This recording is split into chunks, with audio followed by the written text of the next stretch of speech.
Na-miss nyo na ba si Tatay Digong? O eto, may ipakilala ako sa inyo. Duterte 2. Magandang araw o anumang oras na mapanood nyo yung video na ito.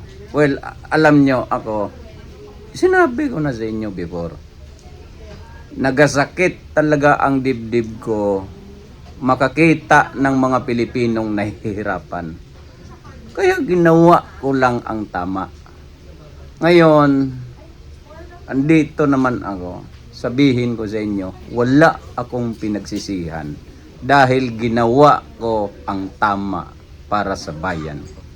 So sa inyong lahat, maraming salamat po sa patuloy ninyong suporta at tiwala. At mabuhay lahat ng Pilipino. Maraming salamat. Aba, kuhang-kuha.